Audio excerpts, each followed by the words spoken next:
le défi que j'ai voulu relever, c'est de pouvoir voir à la chaîne, parce que la Côte d'Ivoire est à l'origine de la transformation du cacao, puisque la matière première essentielle à la fabrication du chocolat, c'est les fèves de cacao, dont la Côte d'Ivoire est le premier producteur mondial. Mais en tant que la Côte d'Ivoire n'a pas de fabricants, des personnes qui savent fabriquer le chocolat. Donc vraiment, c'était pour moi un challenge pour moi de pouvoir relever ce défi-là et qu'un Ivoirien soit à la fin de la chaîne de transformation. Donc c'est pour ça que ça m'a motivé et j'ai commencé à apprendre pour en faire un métier aujourd'hui. L'Afrique qui produit 70% des fèves de cacao sur un marché qui représente 14 milliards de dollars. Et l'Afrique a 70% des marchés puisqu'elle produit plus de 70% de la production mondiale.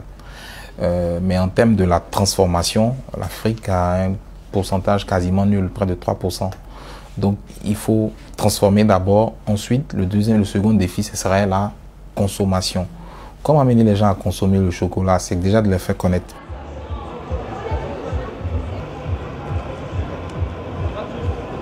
Nous, on veut vraiment familiariser les enfants à l'idée du chocolat. Parce que tout le chocolat, on s'est toujours dit que c'est un produit de luxe, il est inaccessible, on ne peut pas le confectionner. C'est pour ça que c'est cette idée-là qui est restée dans la mentalité des gens. Un chocolat ne peut pas être vendu nu. Il faut l'emballer.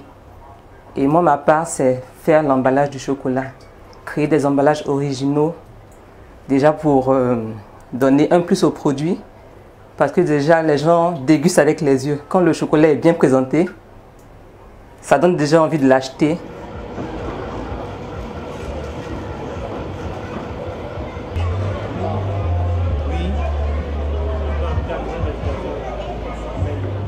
Nous avons la terre, nous avons tout ce qu'il faut pour pouvoir valoriser l'agriculture. Donc il faut maintenant des volontés.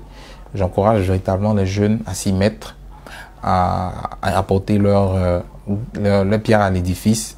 Mais quand ils seront dans le secteur agricole, je pense qu'ils apporteront beaucoup plus qu'autant de nos parents, parce qu'eux, ils ont déjà un peu le savoir, la connaissance qu'ils ont appris à l'école ou dans les livres et tout, et les mettre avec les exemples des autres pays dans le monde entier, les mettre au profit de l'agriculture de leur pays.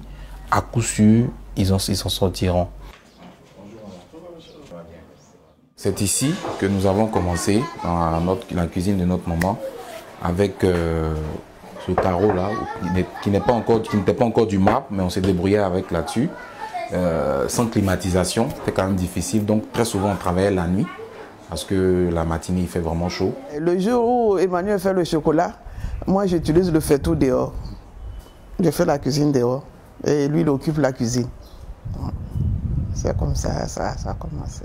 Oui, je lui posais des questions souvent. Je dis, Emmanuel, tu crois à ce que tu fais? Il dit, oui, maman, je crois. Et moi, je l'ai toujours encouragé. Je l'ai toujours encouragé, je lui donne des conseils.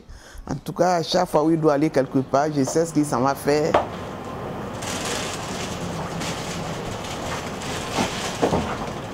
Nous avons une production d'environ de 2 tonnes par an, mais c'est une production qui peut être même multipliée par 10, parce que nous avons beaucoup de commandes que nous n'arrivons pas à exécuter parce qu'on n'a pas de grands équipements. Donc ça, aujourd'hui, je pense que petit à petit, on commence à s'équiper. Au niveau des difficultés, c'est d'abord les accès au financement que en tant que banquier, je suis mieux placé pour savoir que c'est difficile pour acquérir des financements d'un projet, même si le projet paraît tellement original. Au début, des personnes qui ne croyaient pas effectivement que des Ivoiriens ou des Africains peuvent faire bon chocolat. Donc ils allaient vous décourager facilement et tout. Nous-mêmes, avec notre activité, on a commencé tout petit et puis on s'est agrandi. Tu sais comment tu as commencé ici? Okay. Bon, avec beaucoup de difficultés, mais malgré tout ça, tu avances. Enfin, beaucoup de courage, Fais que prier pour toi. J'espère qu'un jour Dieu te dira et ça va aller. Bonne chance, mon fils.